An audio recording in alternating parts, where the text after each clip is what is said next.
Everyone. So obviously there are a lot of questions when it comes to Russell Westbrook and what's going to happen. Is he going to be traded? Is he going to stay on the roster?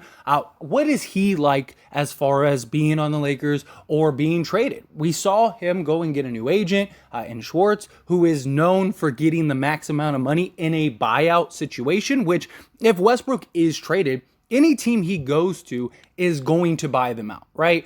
Maybe a team like the Knicks, maybe they'd actually run him for a year and just kind of see how it works. And if it doesn't work, then maybe buy him out, something along those lines. But most likely, any team he goes to, he's going to get bought out. And we have seen Russ be really receptive when it comes to everything that's just going on with the Lakers, right? He's shown up to all the press conferences. Him and Darvin Ham seem to be inseparable and like at the hip. And Russ seems to be playing ball, right? He seems to be, hey, whatever happens, happens, which is good because he needs to show, look, I'm a team player. I'm down for whatever. He's trying to get a new contract next year. And he's never going to be the $47 million a year guy again, but he is a guy that could realistically get probably a $15 to $20 million contract from some team if he can show that, like, hey, I'm a team player, I'm willing to adjust, I'm willing to change. I do think Darvin Ham is going to get the most out of Russell Westbrook. I do think Darvin Ham is really going to help him thrive. Now, will he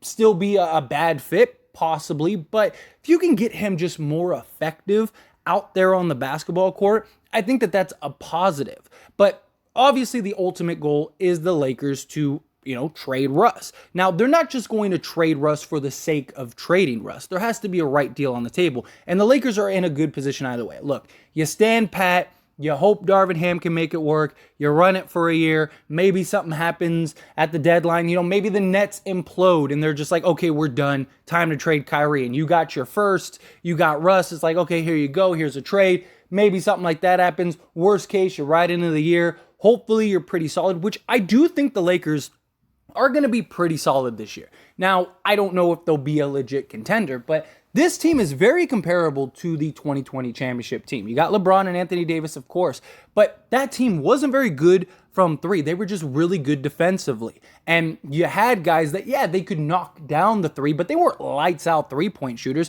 We have more depth and better shooting on the roster right now than we did in 2020. I mean, you got guys like Patrick Beverley, who's 38%. Kendrick Nunn is 38%. Walker has shot 40% before. LeBron is a better 3-point shooter than he was before. You got a guy like Russ. The Lakers never had a guy like Russ on that team. Now, look, the fit, of course, doesn't work, but if you can get a situation where Russ is kind of operating as a sixth man, maybe you start him for your ego, but he, when LeBron's out of the game, he's running the operations and just kind of allowed to be Russ. You put the shooters and stuff around him. He may be a lot more effective. The 4-out, 1-in offense, I think, is going to be huge for him. He's going to be able to get ahead of steam. You can put him in the dunker spot in certain situations, things like that. Obviously, the corner three, which he actually does shoot a really good percentage from.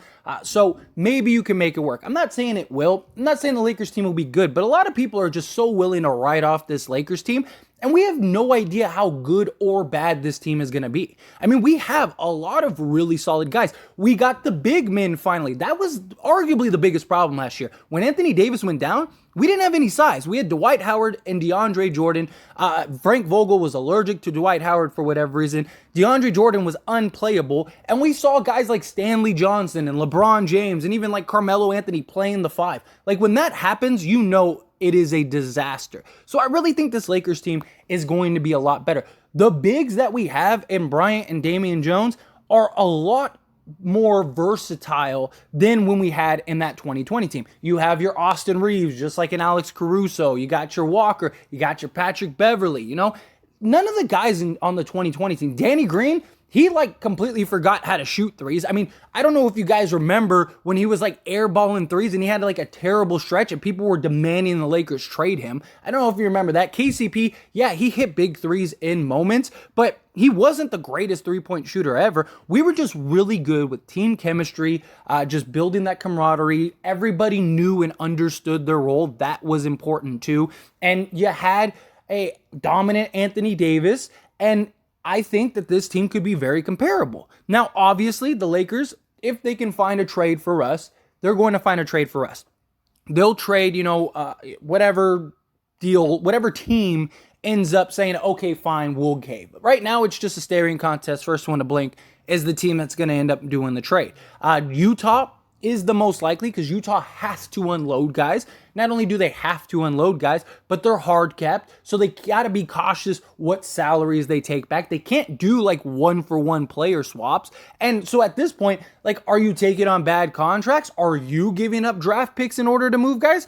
Are you just going to buy out the guys at the end of your bench? Like, okay, yeah, you could do that, but like, why? You're just throwing that money away. You're getting no assets for that. And now you have all these veterans. So are you going to go the veteran route, but you're a rebuilding tanking team and you have all these young guys that you need to play. So are you just not going to play those young guys or what? Like, how is this going to work out? So Utah is in a very unique situation that they need to do something. And I just think the Lakers is the most likely deal. Look, Danny Ainge is riding an absolute high right now that he needs to come off of. You know, right now he's gotten to be able to fleece and get all the draft picks he's wanted and stuff like that. But come on. It's one thing if it's Rudy. It's another thing if it's Mitchell. These aren't those guys. These guys are role players. Some of these guys like Mike Conley and Jordan Clarkson are on, questionable contracts. Who's going to go and take these guys? Clarkson is definitely on a more reasonable contract, but still, like, he has multi-years. Like, who's doing that? How many teams have guys that can just be traded and bought out or, have trade exceptions or are just willing to take guys out of the kindness of their heart? Like, it's not going to happen. So Utah's going to have to navigate this and figure it out. And the good thing is Lakers have Russ as an understanding. Russ is a guy that isn't forcing a trade.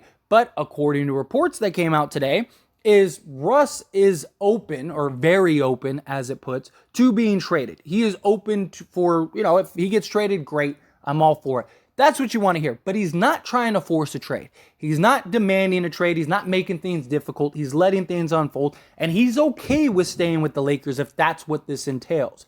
That's what you need from Russ. You need, however you feel about Russ, whatever. He has played ball for this team, which is great. And what, again, they really needed. They need him to be open to playing and showing up and hanging out with Patrick Beverley and going to pressers and, being that team guy. That's what you want to see, him and Darvin Ham hanging out. That's great for the Lakers. That is great for Russ because that allows the Lakers to keep that pressure. It allows the Lakers to keep that leverage that they have because at the end of the day, we don't have to trade him. Like Utah, at the end of the day, you got to unload like 2 to 3 of these guys. Like, how are you really going to find a suitable trader where you're not taking back a bad deal or you're not giving up assets? Or are you just going to buy out guys? Like, the best deal is us. You get an asset. You're not getting both first, but, we'll give you a first. You give us the guys you want. You're going to have to unload one of those young guys as much as you would like to keep them. We're not taking Clarkson, Conley, and Bogdanovich. It's just not going to happen. So you got to give up a Beasley or a Vanderbilt. Okay, you don't want to give up Vanderbilt. Okay, we'll do Clarkson or Conley, Bogdanovich, and Beasley. There you go. Here's one first. Maybe you give a second or like a pick swap or something like that just to show face. Like maybe the 2028 draft pick is like, a pick swap or something. It's like, okay, there you go. So basically you're getting 3 picks during a time where we're going to be terrible. So best of luck to you. Lakers get guys that help you win now. Not just that, but if they take a Conley or a Clarkson, something along those lines, they still have that first that they could use to move off of that guy. Because Clarkson and Conley would both be on the last year of their deals. So that's huge. Not just that, but Conley doesn't have the full guaranteed. So that's good too for a team that maybe wants to buy him out. Something along those lines and get a first. The Spurs were willing to take on Russell Westbrook for a first. They would probably be more than happy to take on Mike Conley for a first and then just buy him out for like half of his contract. Like that's better to buy Conley out at $14 million than Russ at $47 million. There's options if the Lakers keep that first. And maybe this team is really good. Maybe these vets work out for the Lakers. I've seen a lot of people say, well, these guys weren't able to take Utah to, the Western Finals or the finals. It's a lot different playing with LeBron James and Anthony Davis than it is playing with Rudy Gobert and Donovan Mitchell. Come on, there's no comparison when it comes to that. And not just that, but LeBron just makes everyone better. Donovan Mitchell doesn't do that. You got a guy in LeBron who's going to get them the ball where they need it, going to put them in a position to be the most successful. You're comparing apples to horses. here. Like there's no comparison. There's no way to compare that. And on top of that, you need veteran guys. The young guys are great, but all those young guys are inexperienced when it comes to playoff time. Yeah, you have Patrick Beverley. Yeah, you have Anthony Davis. Yeah, you have LeBron James. But at the end of the day, you need guys, veteran, that are mixed in, that have been in these situations, that have hit those clutch shots, that have done this and that. That's why the Lakers were so good. They had a nice flux of youth, but also veterans. Every team that's ever won a championship has a nice veteran youth dynamic. Even the Warriors, when they were winning their first championship, they had Andre Iguodala. And who won the Finals MVP?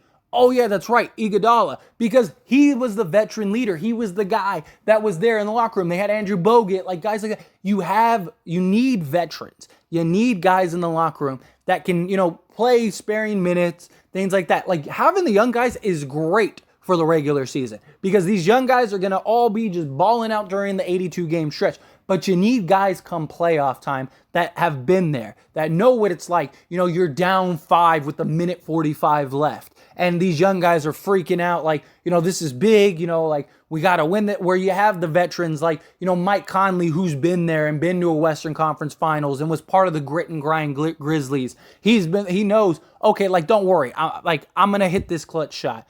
I'm going to take care of the ball. I'm not going to turn the ball over.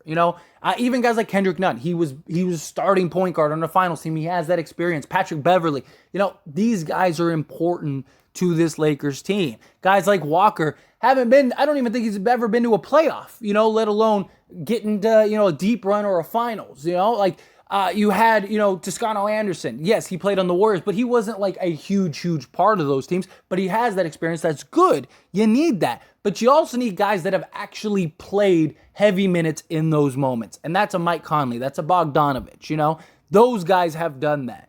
So it's good that Russ is open to a trade, but it's also good that he's not trying to force the issue, that he's not trying to force his way out. And look, the Lakers are stuck with these three. Again, I don't think that's the end of the world. I'll take my chances with this team. A dominant MVP level Anthony Davis, LeBron James being LeBron James. If Darvin Ham can just get Russ to be effective. He averaged 18, 7, and 7 last year, but he wasn't very effective on the court. He was around, his field goal percentage, his average percentage, stuff like that. But there's a difference between being able to just maintain it and being effective out there on the court. If you watched Russ, he wasn't effective.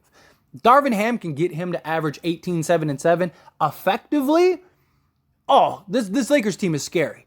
I don't care what you think, what you say. Nobody's going to want to see these three. You have a legit big three on this team. Russ is still Russ. As much as people like to talk about him being trash and he's washed up, like the dude, you have recency bias. The dude averaged 22-point triple-double with the Wizards the year prior. And the one game he played by himself, he had a 30, 14, and 15 game and almost single-handedly won that game for the Lakers.